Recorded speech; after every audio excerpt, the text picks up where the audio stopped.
देश विदेश में बैठ के डी पंजाबी देख रहे दर्शकों का बहुत ही निघा स्वागत है। प्यारे दर्शकों, आप हमेशा ही ਵੱਖ-ਵੱਖ विषयों के उत्ते गलबात करते हैं। जिवें पंजाबी दे विच कहा जाता वेले की नमाज कवेले दी टक्करां। सो अज का टॉपिक जिहड़ा असीं वेले की नमाज लैके आए हैं। सो मैं गल करांगा अगे जाके कि ये वेले की नमाज की है।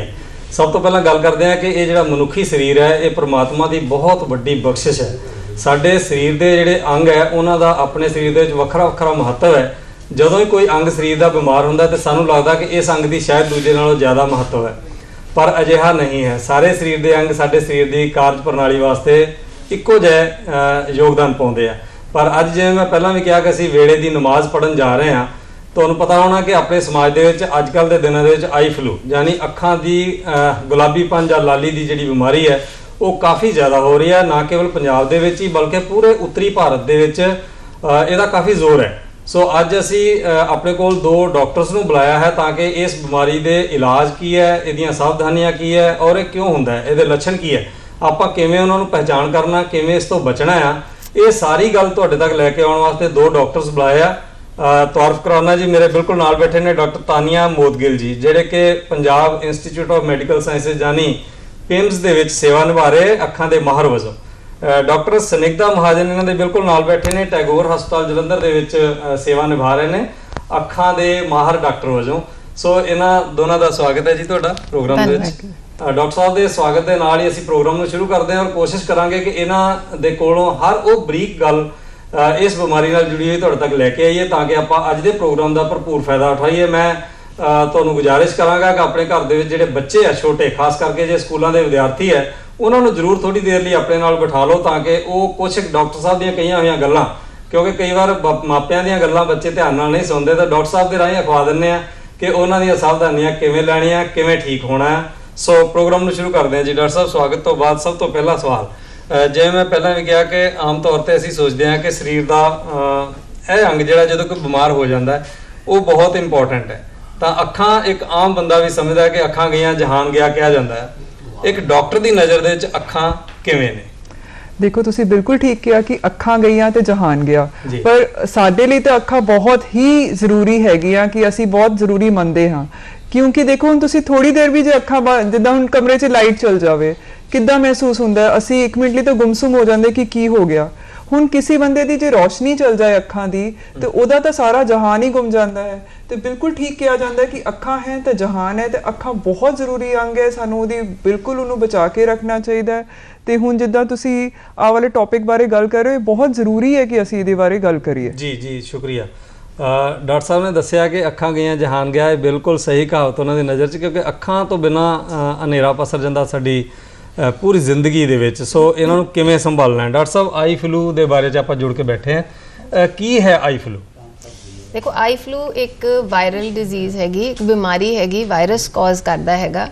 तो आई फ्लू एक जिस तरह कुछ साल पहला कोरोना होया सी ते वो भी एक वायरस करके होया सी। इस तरह एक वायरस हैगा जिहड़ा फैल रहा हैगा एक तो दूसरे नूं, दूसरे तो तीसरे नूं, ते ओहदे करके ये डिजीज़ जिहड़ी हैगी है बीमारी हुंदी है। बेसिकली ये वायरस डिजीज़ है या बैक्टीरियल डिजीज़ है? वायरस, मेनली वायरस डिजीज़ हैगी। ओके डॉक्टर साहब, हर साल लगभग इस को सीजन दे विच आके जदों जुलाई अगस्त बरसातां दा महीना आउंदा ते इस तरह दी प्रॉब्लम जिहड़ियां आम आउंदियां, की सीजन दे नाल इहनूं आपां जोड़ सकते हैं? देखो, सीजन नाल असी जोड़ सकते हैं क्योंकि उस च असी अपना जिहड़ा ध्यान है थोड़ा उस तरीके नाल ही रखन लग पैंदे हां। हुण जिद्दां इस वेले तुसी देख रहे हो ह्यूमिडिटी कितना मतलब चिपचिपापन हैगा, उहदे नाल सानूं पसीना बहुत ज़्यादा आ रहा है, ते असी बार बार अपने मूँह दे कोल अपने हत्थ लैके जा रहे हैं। हत्थ बहुत बार साडे साफ नहीं हुंदे। जिद्दां असी हुण किते भी ट्रैवल करके आए, किते भी असी टेबल टूबल ते हत्थ लगाया, असी उही हत्थ अपनी अखां नूं लगा लैंदे हां, ते उहदे नाल की है कुछ भी जर्म्स हैगे साडी अखां दे विच जाऊगे ते ਉਹਦੇ ਨਾਲ ਸਾਡੀ ਅੱਖਾਂ ਨੂੰ ਹੋਰ ਇਨਫੈਕਸ਼ਨਸ ਹੋ ਗਿਆ। ਬਾਕੀ ਤੁਸੀਂ ਦੇਖਦੇ ਹੋ ਕਿ ਕਈ ਵਾਰ ਬਹੁਤ ਜਗ੍ਹਾ ਜਿੱਦਾਂ ਪਾਣੀ ਦੀ ਸੇਵਾ ਜਾਂ ਫਿਰ ਕੁਝ ਹੋਰ ਹੁੰਦਾ ਉਹ ਲਾਜ ਜਦ ਅਸੀਂ ਬਣਾਉਂਦੇ ਆ ਇਸ ਮੌਸਮ 'ਚ ਖਾਸ ਕਰਕੇ ਤੇ ਉਹ ਹੱਥ ਬਾਰ-ਬਾਰ ਸਾਡੇ ਨਹੀਂ ਹੁੰਦੇ ਕਈ ਵਾਰ ਸਾਫ, ਤੇ ਉਹਨਾਂ ਦੇ ਕਾਰਨ ਸਾਨੂੰ ਬਹੁਤ ਸਾਰੀ ਬਿਮਾਰੀਆਂ ਹੋਰ ਵੀ ਲੱਗਦੀਆਂ ਹੈਗੀਆਂ। ਬਹੁਤ ਵਧੀਆ ਗੱਲ ਤੁਸੀਂ ਧਿਆਨ ਦਿਵਾਤਾ ਮੇਰਾ ਕਿ ਜਿਹੜੀ ਪਾਣੀ ਦੀ ਸੇਵਾ ਦੀ ਗੱਲ ਤੁਸੀਂ ਕੀਤੀ ਹੈ। ਮੈਂ ਤਾਂ ਅਜੇ ਹੜ੍ਹ ਦੀ ਗੱਲ ਕਰਨੀ ਸੀ ਕਿ ਜਿਹੜੇ ਹੜ੍ਹ ਵਗੈਰਾ ਆ ਰਹੇ ਆ ਜਾਂ ਜ਼ਿਆਦਾ ਬਰਸਾਤ ਹੋ ਰਹੀ ਹੈ कि ये एड ऑन करते हैं, जोड़ते हैं बीमारी नूं, पर तुसी जिहड़ी गल कीती है पानी की सेवा वाली, ਇਹਦਾ मतलब है कि पानी की सेवा भी तुहाडा इशारा टच वाल है? ਹਾਂਜੀ। ਪਾਣੀ ਦੀ ਸੇਵਾ ਮਤਲਬ ਕਿ ਗਲਾਸ ਰਾਹੀਂ ਜਾਂ ਕਿਸੇ ਵੀ ਤਰੀਕੇ ਨਾਲ ਕੀ ਸਾਵਧਾਨੀ ਲੈਣੀ ਚਾਹੀਦੀ ਫਿਰ ਉਸ ਦੇਖੋ ਜਦ ਗਲਾਸ ਚੁੱਕਦੇ ਆ ਸਾਨੂੰ ਕੋਸ਼ਿਸ਼ ਇਹ ਕਰਨੀ ਚਾਹੀਦੀ ਕਿ ਥੱਲਿਓਂ ਫੜੀਏ, ਜਿੱਥੇ ਬੰਦੇ ਦਾ ਮੂੰਹ ਲੱਗਣਾ ਹੈਗਾ ਅਗਰ ਉਸੇ ਜਗ੍ਹਾ ਹੱਥ ਲੱਗੇ ਹੋਗੇ ਤਾਂ ਉਹ ਵਾਲੇ ਜਿਹੜੇ ਆਪਣੇ ਵਾਇਰਸ ਬੈਕਟੀਰੀਆ ਹੋਰ ਜਿਹੜੀ ਵੀ ਚੀਜ਼ਾਂ ਉਹ ਸਾਡੇ ਅੰਦਰ ਜਾਊਗੀਆਂ ਜੀ। ਕਈ ਲੋਕ ਜਿੱਦਾਂ ਗਲਾਸ ਚੁੱਕਦੇ ਆ ਤਾਂ ਵਿੱਚ ਉਂਗਲੀਆਂ ਪਾ ਲੈਂਦੇ ਆ ਤੇ ਕਈ ਵਾਰ ਉਹ ਹੱਥ ਨਹੀਂ ਵੀ ਸਾਫ਼ ਹੁੰਦੇ ਤਾਂ ਉਹ ਸਾਰੇ ਕੀਟਾਣੂ ਸਾਡੇ ਅੰਦਰ ਜਾਓਗੇ, ਉਹਦੇ ਨਾਲ ਸਾਡੇ ਹੋਰ ਇਨਫੈਕਸ਼ਨਸ ਹੋ ਸਕਦੀਆਂ ਜੀ। ਇਹ ਬਹੁਤ ਵਧੀਆ ਗੱਲ ਕੀਤੀ ਡਾਕਟਰ ਸਾਹਿਬ ਨੇ ਕਿ ਬੇਸ਼ੱਕ ਇਹ ਗੱਲ ਅਸੀਂ ਬਾਅਦ ਵਿੱਚ ਲੈਂਦੇ ਸਾਵਧਾਨੀਆਂ, ਪਰ ਜਦੋਂ ਹੀ ਇਹਨਾਂ ਨੇ ਗੱਲ ਕੀਤੀ ਕਿ ਸੇਵਾ ਦੀ ਤਾਂ ਮੇਰਾ ਧਿਆਨ ਬਿਲਕੁਲ ਸੜਕਾਂ ਦੇ ਉੱਤੇ ਲੱਗਣ ਵਾਲੀਆਂ ਛਬੀਲਾਂ ਜਾਂ ਮੁਹੱਲਿਆਂ ਦੇ ਵਿੱਚ ਲੱਗਣ ਵਾਲੀਆਂ ਛਬੀਲਾਂ ਵੱਲ ਚਲਾ ਗਿਆ। ਤਾਂ ਡਾਕਟਰ ਸਾਹਿਬ ਨੇ ਉਹਦੇ ਵਾਸਤੇ ਜਿਹੜੀ ਪ੍ਰੀਕਾਸ਼ਨ ਆ ਜੋ ਸਾਵਧਾਨੀ ਲੈਣੀ ਆ ਉਹ ਪਹਿਲੇ ਹੀ ਦੱਸ ਦਿੱਤੀ ਹੈ। ਡਾਕਟਰ ਸਾਹਿਬ ਫਿਰ ਵਾਪਸ ਆਉਂਦੇ ਆ ਆਈ ਫਲੂ ਦੇ ਉੱਤੇ ਹੀ, ਕੀ ਪਹਿਚਾਣ ਹੈ, ਅਲਾਮਤਾਂ ਕੀ ਹੈ, ਕਿਵੇਂ ਪਤਾ ਲੱਗੇਗਾ ਕਿ ਇਹ ਆਈ ਫਲੂ ਹੋ ਗਿਆ? ਦੇਖੋ ਜਿਸ ਸਭ ਤੋਂ ਪਹਿਲਾਂ ਤਾਂ ਅੱਖਾਂ ਵਿੱਚ ਲਾਲਪਨ ਆਏਗਾ, ਅੱਖਾਂ ਲਾਲ ਹੋ ਜਾਣਗੀਆਂ। ਆਮ ਤੌਰ ਤੇ ਅਸੀਂ ਕਹਿੰਦੇ ਆ ਇਹਦੀਆਂ ਅੱਖਾਂ ਆ ਗਈਆਂ ਜੀ। ਤੇ ਦੂਸਰਾ ਸਵੈਲਿੰਗ ਹੁੰਦੀ ਹੈ, ਸੋਜ ਪੈ ਜਾਂਦੀ ਹੈ, ਜਿਹੜੇ ਅੱਖਾਂ ਦੀਆਂ ਪਲਕਾਂ ਨੇ ਉਹ ਮੋਟੀਆਂ ਹੋ ਜਾਂਦੀਆਂ, ਅੱਖਾਂ ਵਿੱਚੋਂ ਪਾਣੀ ਆਉਣ ਲੱਗ ਜਾਂਦਾ ਹੈਗਾ, ਗਿੱਧ ਆਉਣ ਲੱਗ ਜਾਂਦੀ ਹੈਗੀ। ਹਰ ਪੇਸ਼ੈਂਟ ਦੀ ਥੋੜੀ ਜੀ ਕਿਸੇ ਨੂੰ ਘੱਟ ਹੋਏਗਾ, ਕਿਸੇ ਨੂੰ ਜ਼ਿਆਦਾ ਵੱਧ ਹੋਏਗਾ, ਬਟ ਇਹ ਮੇਨ ਜਿਹੜੇ ਲੱਛਣ ਹੈਗੇ ਉਹ ਇਹੀ ਹੈਗੇ। ਮੋਸਟ ਇੰਪੋਰਟੈਂਟ ਹੈਗਾ ਅੱਖਾਂ ਦਾ ਲਾਲ ਹੋਣਾ। ਭਾਵੇਂ ਹੈ ਕਿ ਅੱਖਾਂ ਲਾਲ ਹੋ ਗਈਆਂ ਤੇ ਡਾਕਟਰ ਵੱਲ ਨੂੰ ਮੂੰਹ ਕਰ ਲੈਣਾ ਚਾਹੀਦਾ। ਬਿਲਕੁਲ ਸਹੀ ਗੱਲ ਹੈ। ਜੇ ਅੱਖਾਂ ਲਾਲ ਹੋਈਆਂ ਡਾਕਟਰ ਦੀ ਜ਼ਰੂਰ ਸਲਾਹ ਲੈਣੀ ਚਾਹੀਦੀ ਹੈ, ਆਪਣਾ ਜਾ ਕੇ ਚੈੱਕਅਪ ਕਰਾਉਣਾ ਚਾਹੀਦਾ ਹੈ ਦੇਖਣ ਵਾਸਤੇ ਵੀ ਕੀ ਬਿਮਾਰੀ ਹੈਗੀ, ਅੱਖਾਂ ਕਿਉਂ ਲਾਲ ਹੋਈਆਂ ਨੇ। ਕੀ ਅੱਖਾਂ ਦਾ ਲਾਲ ਹੋਣਾ ਸਿਰਫ ਆਈ ਫਲੂ ਹੈ ਜਾਂ ਆਈ ਫਲੂ ਤੋਂ ਵੱਧ ਕੇ ਕੁਝ ਹੋਰ ਗੰਭੀਰ ਬਿਮਾਰੀ ਵੀ ਹੋ ਸਕਦੀ ਹੈ? ਬਿਲਕੁਲ ਜੀ, ਅੱਖਾਂ ਦਾ ਲਾਲ ਹੋਣਾ ਸਿਰਫ ਔਰ ਸਿਰਫ ਤੁਸੀਂ ਕਹੋ ਆਈ ਫਲੂ ਦੇ ਕਾਰਨ ਨਹੀਂ ਹੈ, ਕੋਈ ਇਨਫੈਕਸ਼ਨ ਨਹੀਂ ਹੈ। ਇਹ ਨਹੀਂ ਹੈ ਇਨਫੈਕਸ਼ਨ, ਚਲੋ ਇੱਕ ਚੀਜ਼ ਹੁੰਦੀ ਹੈ ਜਿਹੜੀ ਅਸੀਂ ਬੜੀ ਛੇਤੀ ਟ੍ਰੀਟ ਵੀ ਕਰ ਲੈਂਦੇ ਆ, ਠੀਕ ਵੀ ਹੋ ਜਾਂਦੀ ਹੈ। ਬਾਕੀ ਕਾਲਾ ਮੋਤੀਆ ਵੀ ਕਈ ਵਾਰ ਜਿਹੜਾ ਹੁੰਦਾ ਹੈ ਉਹ ਇਸ ਤਰ੍ਹਾਂ ਕਈ ਵਾਰ ਪ੍ਰੈਜ਼ੈਂਟ ਕਰਦਾ ਹੈ ਕਿ ਕਿਸੇ ਨੂੰ ਲੱਗਦਾ ਹੈ ਕਿ ਅੱਖਾਂ ਜਿਹੜੀਆਂ ਹੈਗੀਆਂ ਲਾਲ ਹੈਗੀਆਂ, ਕੋਈ ਗੱਲ ਨਹੀਂ ਫਲੂ ਹੈ ਹੋ ਜਾਏਗਾ ਠੀਕ, ਉਹ ਕੈਮਿਸਟ ਕੋਲ ਜਾਂਦੇ ਆ, ਦਵਾਈ ਲੈ ਲੈਂਦੇ ਆ, ਡਾਕਟਰ ਨੂੰ ਨਹੀਂ ਦਿਖਾਉਂਦੇ ਹੈਗੇ, ਤੇ ਉਹਦੇ ਨਾਲ ਕੀ ਹੈ ਅੱਖਾਂ ਜਿਹੜੀਆਂ ਹੈਗੀਆਂ ਉਹ ਬਿਮਾਰੀ ਵੱਧਦੀ ਜਾਂਦੀ ਹੈ। ਹੁਣ ਇੱਕ ਹੋਰ ਚੀਜ਼ ਹੁੰਦੀ ਹੈ ਅੱਖਾਂ 'ਚ ਸੋਜ ਹੋਣੀ, ਜਿਹਨੂੰ ਅਸੀਂ ਕਹਿੰਦੇ ਯੂਵੇਆਈਟਿਸ, ਉਹ ਵੀ ਇੱਕ ਇਹੋ ਜਿਹੀ ਬਿਮਾਰੀ ਹੈ ਜਿਹਦਾ ਟ੍ਰੀਟਮੈਂਟ ਅਲੱਗ ਹੈਗਾ ਆਈ ਫਲੂ ਤੋਂ। ਤੇ ਸਾਨੂੰ ਡਾਕਟਰ ਨੂੰ ਜ਼ਰੂਰ ਦਿਖਾਉਣਾ ਚਾਹੀਦਾ ਕਿ ਅੱਖਾਂ ਲਾਲ ਹੋਈਆਂ ਤਾਂ ਕੋਈ ਹੋਰ ਗੰਭੀਰ ਕਾਰਨ ਤਾਂ ਨਹੀਂ ਇਹਨਾਂ ਦੇ, ਜਿੱਦਾਂ ਕਾਲਾ ਮੋਤੀਆ ਹੋ ਗਿਆ, ਸੋਜ ਪੈ ਜਾਣੀ ਅੱਖ 'ਚ, ਕਈ ਵਾਰ ਸੱਟ ਨਾਲ ਵੀ ਹੋ ਜਾਂਦਾ, ਪਰ ਤੁਸੀਂ ਜ਼ਰੂਰ ਜਾ ਕੇ ਡਾਕਟਰ ਨੂੰ ਜ਼ਰੂਰ ਦਿਖਾਓ। ਜੋ ਵੀ ਟ੍ਰੀਟਮੈਂਟ ਹੈ ਇसी तरह किते कैमिस्ट से जाके दवाई लैन तो चंगा तुसी किसी भी डॉक्टर को जाके दिखाओगे अखां दे माहिर डॉक्टर नूं, वो तुहानूं ट्रीटमेंट सही दस दोगे। बिल्कुल जी डॉक्टर साहब शुक्रिया, ये गल साडे ध्यान च लैंदी क्योंकि पंजाबी सभ्याचार च कई बार आपां अखां नूं लाल होना जिहड़ा ना कई बार जोश और थोड़ा जवानी की निशानी भी समझते हैं, तो इदा ना होवे कि असी गलत फहमी दे विच डॉक्टर कोल जाना भुल जाइए कि मैं तो शायद बड़ा फिट हाँ इस करके मेरियां अखां लाल ने थोड़ियां जिहियां। इस गलत फहमी विच नहीं रहना, डॉक्टर दे कोल जाना जी, जदों अखां लाल हुंदियां शक करनी अपने आप दे उत्ते कि मैं बीमार हाँ, सो डॉक्टर कोल जाना जी। सावधानियां दी गल करनी आपां हुण कि हो गया कारण तुसीं दस्से थोड़े थोड़े कारण ते सावधानियां। सब तो वड्डा कारण हैगा हत्थां दी सफाई ना होना जी। आपां नॉर्मली बहुत चीज़ां नूं टच करदे हां, जदों आपां साडा एक चाहे कोई काम करदा हैगा, बच्चे स्कूल जांदे हैं, कोई तुसीं ऑफिस जांदे हो, कई इस तरह की चीज़ां ने, टेबल नूं हथ लाया, डोर दा हैंडल फड़िया, वो सारे दे सारे सरफेसिस जिहड़े हैगे वो साफ नहीं हुंदे, उन्हां ते जर्म्स लगे हुंदे आ। ओही हथ गंदा हथ आपां फेस नूं लगाता, अख नूं लगाता ते ओहदे नाल इन्फेक्शन फैलेगी। हुण ओहदे च इह हैगा कि एक जने नूं इन्फेक्शन है, उहने अपनी अख नूं हथ लाया, फिर उन्हें किसी जगह अपना हाथ रखता, तुसी भी उस जगह नूं टच करके अपनी अख नूं हाथ लाता। सो इस तरह कॉन्टैक्ट इन्फेक्शन हैगी। कॉन्टैक्ट मतलब एक जने तो दूसरे जने तक कॉन्टैक्ट दे राही जानी है। समाज दे विच आपां डेली जीवन दे विच एक दूजे नाल मिलदे वरतदे हां। जे मैं तुहाडा ध्यान स्कूलां वाले पासे लैके जावां, स्कूलां दे विद्यार्थियों की बहुत वड्डी गिनती हुंदी है, बच्चे बहुत ज़्यादा कॉन्टैक्ट विच रहिंदे आ। बेशक उन्हां नूं असीं जिन्ना मर्जी समझा लईए पर फिर भी गाहे बगाहे एक दूजे नूं छूंदे आ, शेयरिंग करते हैं कॉपी पेन वगैरह ये वो। स्कूल के विद्यार्थियों लिए स्पैशल की उन्होंने ध्यान रखना चाहिए और किवें तुसीं समझा सकते हो भी इन्हां चीज़ों तो गुरेज कर? ਇਹਦੇ 'ਚ ਇਸ ਤਰ੍ਹਾਂ ਹੈਗਾ ਕਿ ਸੈਨੀਟਾਈਜ਼ਰ ਬਹੁਤ ਕਾਮਨ ਹੋ ਗਏ ਸੀ ਜਦੋਂ ਸਾਡਾ ਕਰੋਨਾ ਦਾ ਟਾਈਮ ਆਇਆ ਸੀ। ਸਭ ਬੱਚਿਆਂ ਨੂੰ ਬੈਗ ਵਿੱਚ ਆਪਣੇ ਸੈਨੀਟਾਈਜ਼ਰ ਦੀ ਬੋਟਲ ਰੱਖਣੀ ਚਾਹੀਦੀ ਹੈ ਤੇ ਟਾਈਮ ਟੂ ਟਾਈਮ ਆਪਣੇ ਹੱਥਾਂ ਨੂੰ ਸੈਨੀਟਾਈਜ਼ ਕਰਨ। ਹੱਥ ਧੋਣਾ ਸਭ ਤੋਂ ਵੱਡੀ ਚੀਜ਼ ਹੈ ਜਿਹੜੀ ਸਾਨੂੰ ਕਿਸੇ ਵੀ ਵਾਇਰਲ ਇਨਫੈਕਸ਼ਨ ਤੋਂ ਬਚਾਏਗੀ, ਸਪੈਸ਼ਲੀ ਜਿਹੜੇ ਹੁਣ ਇਸ ਤਰ੍ਹਾਂ ਆਈ ਫਲੂ ਦਾ ਵਾਇਰਸ ਹੈਗਾ ਇਹਦੇ ਤੋਂ। ਐਕਚੁਅਲੀ ਉਹ ਕਰੋਨਾ ਸਾਨੂੰ ਬਹੁਤ ਚੰਗੀ ਚੀਜ਼ਾਂ ਵੀ ਸਿਖਾ ਕੇ ਗਿਆ ਸੀ ਤੇ ਉਹਨਾਂ ਚੋਂ ਕੁਝ ਸੀਗਾ ਕਿ ਆਪਣੇ ਆਪ ਨੂੰ ਕਿੱਦਾਂ ਤੁਸੀਂ ਇੱਕ ਤਾਂ ਸਾਫ਼ ਰੱਖੋ ਕਿ ਇੱਕ ਦੂਜੇ ਨੂੰ ਗਲੇ ਨਾ ਮਿਲ ਕੇ ਇਸ ਤਰ੍ਹਾਂ ਮਿਲਿਆ ਜਾਵੇ ਤੇ ਹੱਥ ਜਿਹੜੇ ਹੈਗੇ ਬਾਰ-ਬਾਰ ਧੋਏ ਜਾਣ ਤੇ ਮੂੰਹ ਦੇ ਨੇੜੇ ਤਾਂ ਬਿਲਕੁਲ ਹੱਥ ਆਣੇ ਹੀ ਨਹੀਂ ਚਾਹੀਦੇ। ਪਰ ਜਿਵੇਂ ਇਸ ਤਰ੍ਹਾਂ ਮਿਲਣਾ ਡਾਕਟਰੀ ਲਹਿਜੇ ਨਾਲ ਤਾਂ ਠੀਕ ਹੈ, ਮੈਨੂੰ ਲੱਗਦਾ ਸਾਡੇ ਸੱਭਿਆਚਾਰ ਜਦ ਤੱਕ ਅਸੀਂ ਹੱਥ ਨਹੀਂ ਮਿਲਾਉਂਦੇ, ਘੁੱਟ ਕੇ ਜੱਫੀ ਨਹੀਂ ਪਾਉਂਦੇ, ਤਾਂ ਮੈਨੂੰ ਲੱਗਦਾ ਸਾਨੂੰ ਲੱਗਦਾ ਕਿ ਨਿੱਘੀ ਤਰ੍ਹਾਂ ਨਾਲ ਮਿਲਿਆ ਨਹੀਂ ਬੰਦਾ। ਨਹੀਂ, ਪਰ ਇਹ ਜਿਹੜੀ ਵੈਸਟਰਨ ਚੀਜ਼ਾਂ ਨੇ ਕਿ ਅਸੀਂ ਸ਼ੇਕ ਹੈਂਡ ਕਰਨਾ, ਪਰ ਜਿਹੜੀ ਸਾਡੀ ਆਪਣੀ ਸਭਿਅਤਾ ਹੈਗੀ ਉਹ ਸਤਿ ਸ੍ਰੀ ਅਕਾਲ ਤੇ ਨਮਸਤੇ। ਠੀਕ ਹੈ ਜੀ, ਜਿੰਨਾ ਹੋ ਸਕੇ ਜਿਹੜਾ ਕੰਟੈਕਟ ਤੋਂ ਬਚਣ ਵਾਸਤੇ ਬਿਹਤਰ ਇਹੀ ਹੈ ਕਿ ਅਸੀਂ ਨਮਸਕਾਰ ਦੀ ਵਰਤੋਂ ਕਰੀਏ। ਜਿੱਥੋਂ ਤੱਕ ਆਈ ਕੰਟੈਕਟ ਦੀ ਗੱਲ ਕਰਦੇ ਹਾਂ, ਜਿੱਥੇ ਤੁਸੀਂ ਦੱਸਿਆ ਕਿ ਟੱਚ ਦੇ ਨਾਲ ਇਹ ਹੁੰਦਾ, ਮੈਂ ਤੁਹਾਡੇ ਕੋਲ ਇਲਾਜ ਵੀ ਪੁੱਛ ਰਿਹਾ, ਪਰ ਇਸ ਤੋਂ ਪਹਿਲਾਂ ਐਵੇਂ ਕਿਹਾ ਜਾਂਦਾ ਨਾ ਕਿ ਇਹਦੇ ਵੱਲ ਮੈਂ ਦੇਖਿਆ ਤੇ ਮੈਨੂੰ ਆਈ ਫਲੂ ਹੋ ਗਿਆ। ਨਹੀਂ, ਕੀ ਇਹ ਪੋਸੀਬਲ ਹੈ? ਮੈਨੂੰ ਤਾਂ ਲੱਗਦਾ ਨਹੀਂ। ਤੁਸੀਂ ਐਜ਼ ਏ ਡਾਕਟਰ ਦੱਸੋ ਵੀ ਸਿਰਫ ਦੇਖਣ ਦੇ ਨਾਲ ਤੁਹਾਨੂੰ ਤੁਹਾਡੀਆਂ ਅੱਖਾਂ 'ਚ ਪ੍ਰੋਬਲਮ ਹੈ, ਮੈਂ ਉਹਨੂੰ ਦੇਖ ਰਿਹਾ ਤਾਂ ਉਹ ਹੋਣਾ ਤਾਂ ਨਹੀਂ ਚਾਹੀਦਾ। ਕੀ ਕਹਿਣਾ ਤੁਸੀਂ?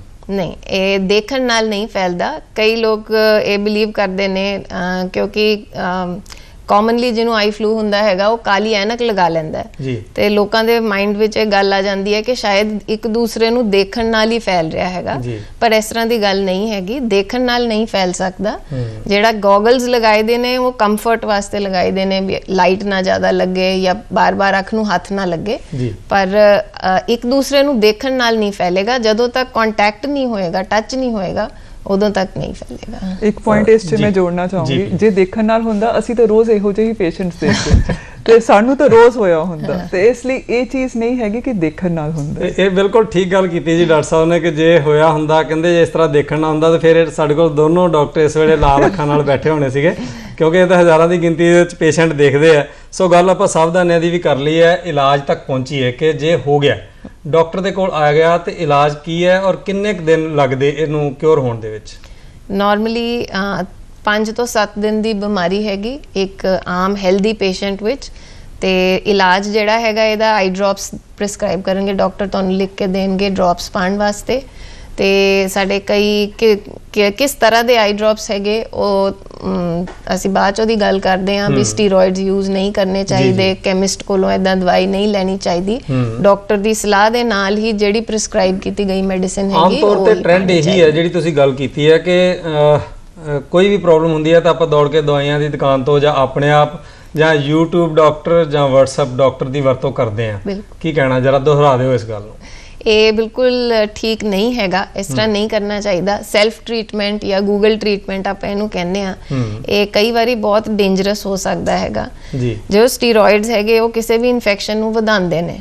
ਜਦੋਂ ਵੀ ਕੋਈ ਡਾਕਟਰ ਸਟੀਰੋਇਡ ਯੂਜ਼ ਕਰੇਗਾ ਉਹ ਇਸ ਗੱਲ ਨੂੰ ਪਹਿਲਾਂ ਇਨਸ਼ੋਰ ਕਰੇਗਾ ਵੀ ਇਨਫੈਕਸ਼ਨ ਕੰਟਰੋਲ 'ਚ ਹੈਗੀ, ਤਾਂ ਆਪਾਂ ਬਹੁਤ ਸੋਚ ਸਮਝ ਕੇ ਕਿੰਨਾ ਦੇਣਾ, ਕਿਸ ਡੋਜ਼ ਵਿੱਚ ਦੇਣਾ, ਤਾਂ ਉਹਨੂੰ ਯੂਜ਼ ਕਰੀਏ।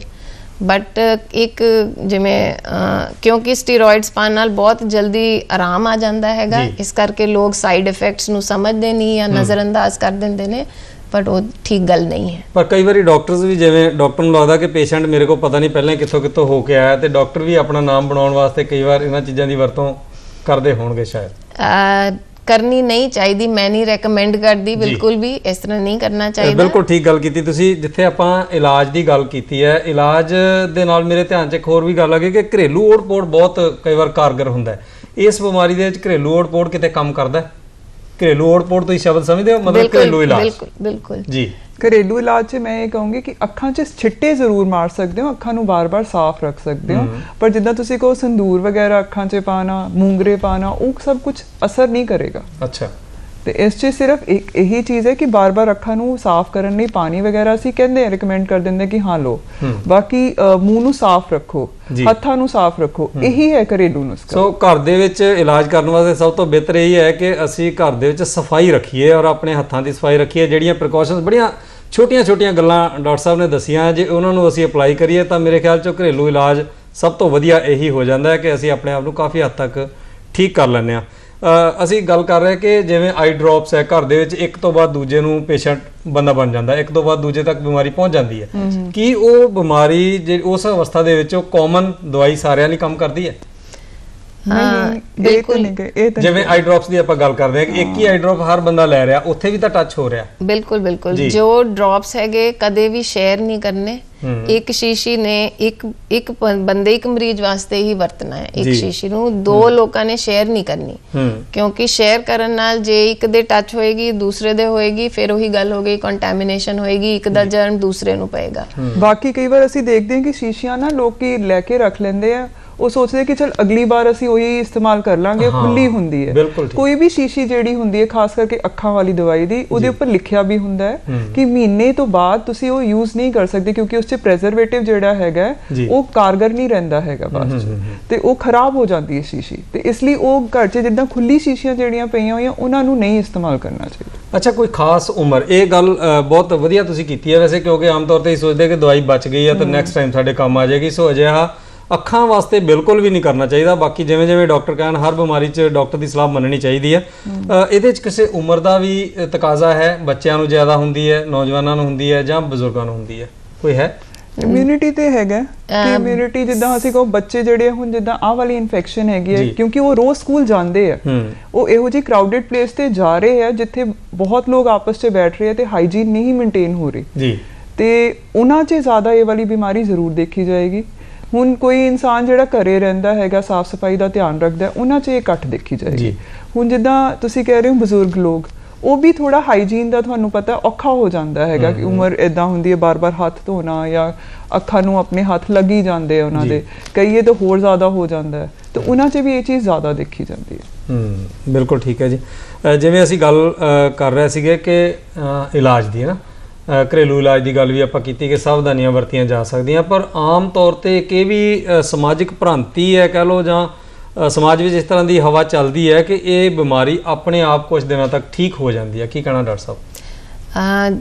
ਇੱਕ ਨਾਰਮਲ ਬੰਦੇ ਵਿੱਚ ਜਿਹਦੀ ਇਮਿਊਨਿਟੀ ਬਿਲਕੁਲ ਠੀਕ ਹੈ, ਜਿਹਦੀ ਹੈਲਥ ਬਿਲਕੁਲ ਠੀਕ ਹੈ, ਇਹ ਬਿਮਾਰੀ ਆਪਣੇ ਆਪ 5 ਤੋਂ 7 ਦਿਨਾਂ ਦੇ ਅੰਦਰ ਅੰਦਰ ਠੀਕ ਹੋ ਜਾਏਗੀ, ਕਿਉਂਕਿ ਸਾਡੀ ਆਪਣੀ ਸਰੀਰ ਵਿੱਚ ਸ਼ਕਤੀ ਹੈ, ਇਮਿਊਨਿਟੀ ਹੈਗੀ, ਜਿਹਨੇ ਵਾਇਰਸ ਨਾਲ ਲੜਨਾ ਹੈਗਾ ਤੇ ਉਹਨੂੰ ਕੰਟਰੋਲ ਕਰਕੇ ਠੀਕ ਕਰ ਦੇਣਾ ਹੈਗਾ।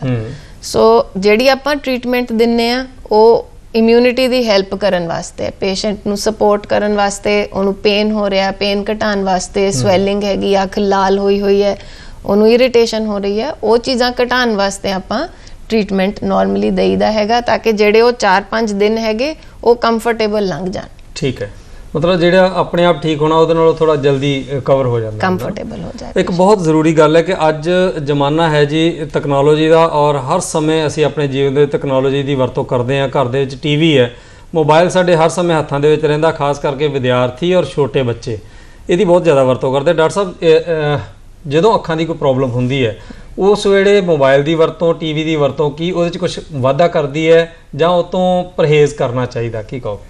ਦੇਖੋ, ਇਸ 'ਚ ਮੈਂ ਇਹ ਕਹੂੰਗੀ ਕਿ ਹਾਂ, ਜਿੱਦ ਵੀ ਦੇਖੋ ਚਿਪਚਿਪਾ ਹੋ ਜਾਂਦੀ ਆ ਤੇ ਬਾਰ-ਬਾਰ ਅੱਖਾਂ ਦੇ ਸਾਹਮਣੇ ਇੱਕ ਪਰਤ ਆ ਰਹੀ ਹੁੰਦੀ ਹੈ, ਤੇ ਉਸ ਵੇਲੇ ਅਸੀਂ ਆਪਣੀ ਅੱਖਾਂ ਨੂੰ ਸਟ੍ਰੇਨ ਕਰੀਏ, ਠੀਕ ਹੈ, ਜਾਂ ਫਿਰ ਅਸੀਂ ਸਵਿਮਿੰਗ ਪੂਲ ਤੇ ਜਾਈਏ ਜਾਂ ਕੋਈ ਇਹੋ ਜਿਹੇ ਵੀ ਕੰਮ ਕਰ ਰਹੇ ਹਾਂ ਤਾਂ ਉਹਨੂੰ ਥੋੜਾ ਜਿਹਾ ਘਟਾ ਦਾਂਗੇ। ਜਿੱਦਾਂ ਕੋਈ 4-5 ਦਿਨ ਦੀ ਗੱਲ ਹੈ, ਤੇ ਅਗਰ ਅਸੀਂ ਉਸ ਦੌਰਾਨ ਘਟਾ ਸਕਦੇ ਹਾਂ ਤਾਂ ਜ਼ਰੂਰ ਘਟਾਉਣਾ ਚਾਹੀਦਾ ਹੈਗਾ। ਹੁਣ ਜੇ ਉਸ ਵੇਲੇ ਅਸੀਂ ਸਕੂਲ ਨਾ ਵੀ ਭੇਜੀਏ ਕੋਈ ਗੱਲ ਨਹੀਂ, ਕੁਝ ਜ਼ਿਆਦਾ ਜੇ ਤੁਸੀਂ ਵਿਦਿਆਰਥੀ ਜੀਵਨ ਵਿੱਚ ਤਾਂ ਤੁਸੀਂ ਇਦਾਂ ਵੀ ਕਹਿ ਦਿਓ ਵੀ ਨਾ ਹੀ 4-5 ਦਿਨ ਯੂਜ਼ ਕਰਨ ਦਾ, ਹੋ ਸਕਦਾ ਉਹਨਾਂ ਨੂੰ ਇੱਕ ਚੰਗੀ ਆਦਤ ਜਿਹੜੀ ਹੈ ਪੈ ਜਾਵੇ, ਉਹਨੇ ਦਿਨਾਂ ਦੇ ਥੋੜਾ ਜਿਹਾ ਮੋਬਾਈਲ ਤੋਂ ਦੂਰ ਰਹਿਣਾ। ਮੋਬਾਈਲ ਇੱਕ ਫੋਮਾਈਟ ਵੀ, ਮਤਲਬ ਇੱਕ ਸਰਫੇਸ ਵੀ ਹੈਗਾ ਜਿਹੜਾ ਸ਼ੇਅਰ ਹੁੰਦਾ ਹੈ, ਜਿਵੇਂ ਮੋਬਾਈਲ ਨੂੰ ਬੱਚੇ ਨੇ ਵੀ ਹੱਥ ਲਗਾਇਆ, ਫਿਰ ਘਰ ਦੇ ਬਾਕੀ ਲੋਕਾਂ ਨੇ ਵੀ ਟੱਚ ਕੀਤਾ, ਸੋ ਇਨਫੈਕਸ਼ਨ ਫੈਲਣ ਵਾਸਤੇ ਉਹ ਵੀ ਅੱਗੇ ਨੂੰ ਜਿਵੇਂ ਵਧਾਏਗਾ ਇਨਫੈਕਸ਼ਨ। ਡਾਕਟਰ ਸਾਹਿਬ ਜਾਗਰੂਕ, ਇਹਦੇ ਵਿੱਚ ਮੈਂ ਇੱਕ ਚੀਜ਼ ਜੋੜਨਾ ਚਾਹੂੰਗੀ, ਕਈ ਲੋਕ ਹੁੰਦੇ ਜਿਹੜੇ ਕੰਟੈਕਟ ਲੈਂਸ ਯੂਜ਼ ਕਰਦੇ ਆ ਤੇ ਉਹਨਾਂ ਨੂੰ ਉਸ ਦੌਰਾਨ ਕੰਟੈਕਟ ਲੈਂਸ ਵੀ ਨਹੀਂ ਯੂਜ਼ ਕਰਨਾ ਚਾਹੀਦਾ। ਇਹ ਬਹੁਤ ਅੱਛਾ ਪੁਆਇੰਟ ਤੁਸੀਂ ਉਠਾਇਆ। ਹਾਂ, ਕਿ ਸਾਨੂੰ ਕੋਸ਼ਿਸ਼ ਇਹ ਕਰਨੀ ਚਾਹੀਦੀ ਕਿ ਅੱਖਾਂ ਦਾ ਮੇਕਅਪ ਉਹ ਵੀ ਲੜਕੀਆਂ ਬਹੁਤ ਕਰਦੀਆਂ ਹੈਗੀਆਂ, ਤੇ ਉਸ ਵੇਲੇ ਖਾਸ ਕਰਕੇ ਉਸ ਦੌਰਾਨ ਅੱਖਾਂ ਦਾ ਮੇਕਅਪ ਵੀ ਅਵੋਇਡ ਕਰਨਾ ਚਾਹੀਦਾ ਹੈਗਾ। ਅਵੋਇਡ ਮਤਲਬ ਬਿਲਕੁਲ ਹੀ ਨਹੀਂ ਕਰਨਾ ਚਾਹੀਦਾ ਹੈਗਾ। ਦੂਜਾ, ਜਿੱਦਾਂ ਹੁਣ ਸਵਿਮਿੰਗ ਵਗੈਰਾ ਹੈਗੇ, ਬਹੁਤ ਸਾਰੇ ਹੋਰ ਸਾਰੇ ਸਪੋਰਟਸ ਹੁੰਦੇ ਆ, ਹੁਣ ਉਹ ਵਾਲੀ ਚੀਜ਼ਾਂ ਵੀ ਉਸ ਦੌਰਾਨ ਸਾਨੂੰ ਬੰਦ ਕਰ ਦੇਣੀਆਂ ਚਾਹੀਦੀਆਂ।